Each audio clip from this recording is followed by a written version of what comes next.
materi yang telah kita bahas di minggu lalu, di mana tujuan dari pembelajaran hari ini adalah mengingat kembali apa yang telah dipelajari minggu kemarin melalui soal-soal yang telah saya buat. Nah, nanti akan ada beberapa soal. Soalnya berbentuk pilihan ganda. Jadi nanti kalian jawab seingat kalian. Apa yang ada, apabila ada kesulitan nanti kita evaluasi di akhir. Untuk soal sudah saya kirim di grup WA, silahkan dibuka.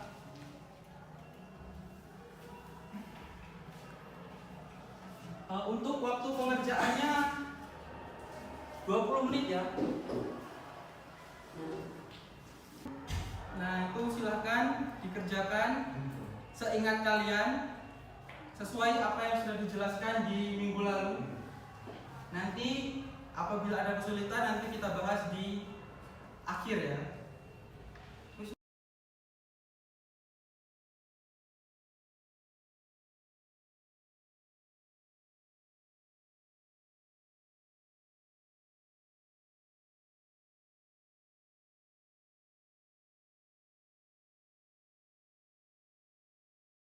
Oke anak-anak, kalau sudah selesai bisa disubmit ya. Iya Pak. Biar langsung kita bahas apa kesulitannya. Oke, sudah ada beberapa anak yang mengirimkan jawaban.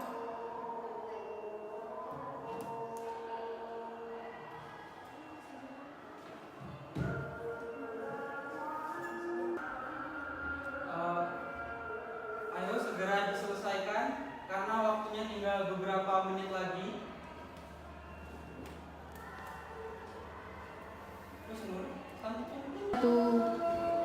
Oke, ini jawabannya sudah masuk semua. Di sini ada beberapa kesulitan dari yang saya lihat, karena hampir setengah dari anak-anak di sini ada kesalahan menjawab di beberapa nomor dan itu adalah kesalahan yang sama. Nah, untuk jawaban yang nomor 1 itu kenapa jawabannya penawaran? Ada yang bisa menjawab? Saya Pak. Ya, silakan. Jumlah barang atau jasa yang akan ditawarkan pada berbagai tingkat harga, waktu dan tempat tertentu disebut penawaran. Penawaran mengacu pada jumlah produk atau jasa yang akan dijual oleh produsen atau penjual pada berbagai harga, waktu dan tempat yang berbeda. Penawaran didasarkan pada faktor-faktor seperti biaya produksi, tingkat persediaan, permintaan pasar, dan faktor-faktor lain yang mempengaruhi kemampuan produsen atau penjual untuk menawarkan produk atau jasa. Penawaran dapat berubah-ubah seiring waktu dan kondisi pasar yang berubah. Seperti itu, Pak. Baik. Oke, terima kasih jawabannya Mas Yoga. Berarti dari apa yang dijelaskan oleh Mas Yoga tadi, berarti Mas Yoga ini masih mengingat apa yang kita pelajari di pertemuan sebelumnya mengenai permintaan dan penawaran.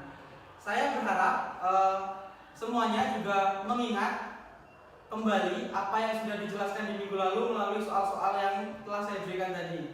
Karena jika saya melihat dari apa yang telah kalian kerjakan, hampir semuanya melebihi dari apa yang saya inginkan. Untuk selanjutnya, ini ada beberapa siswa yang salah menjawab. Pertanyaannya, kenapa kenaikan biaya produksi mengakibatkan harga penawarannya bergeser ke kanan? Ada yang bisa menjawab? Saya Pak. Silahkan.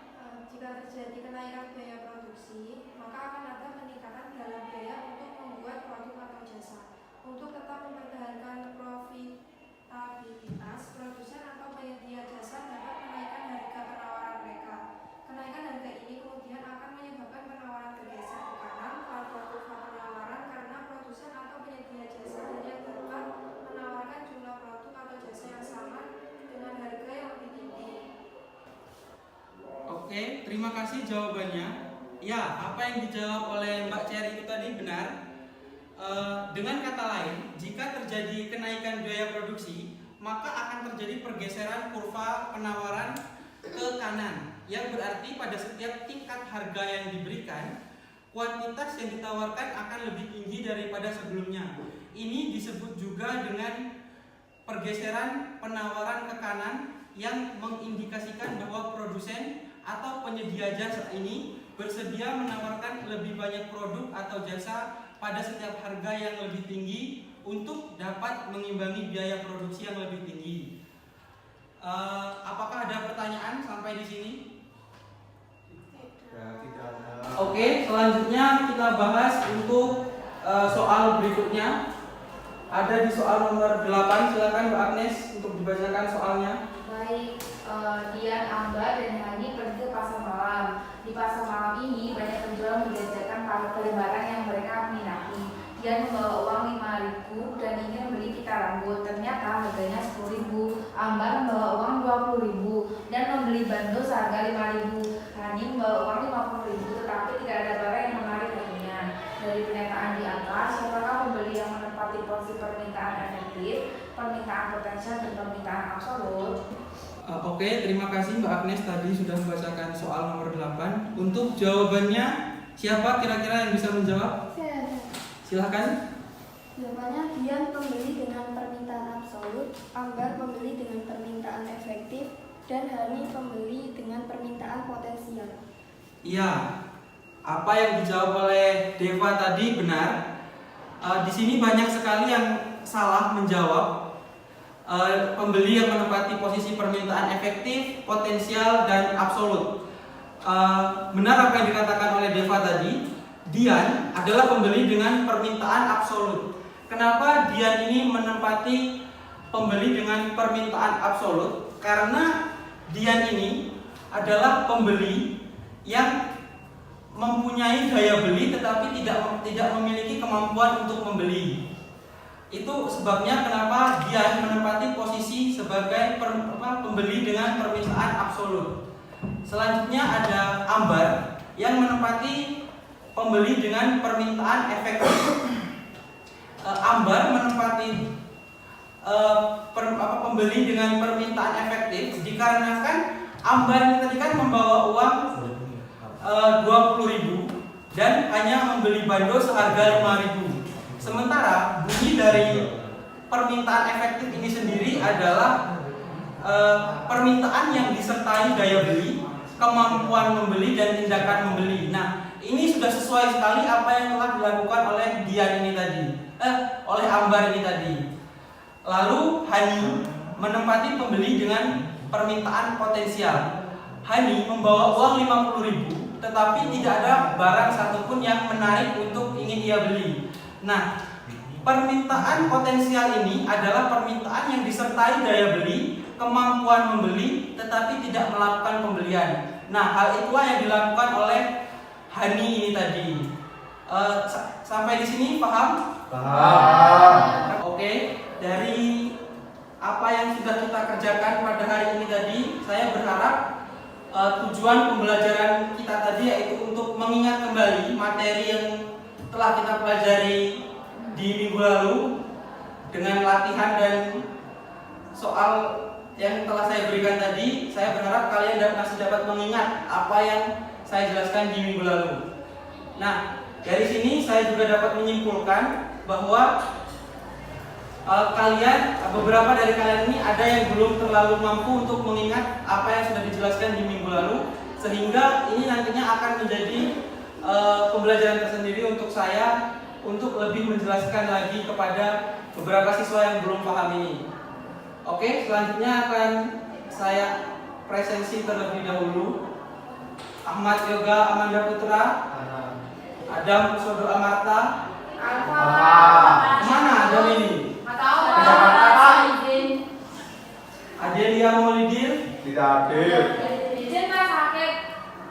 Adelia Putri. Masuk sakit. Amelia Kafielda. Anissa Firdausi.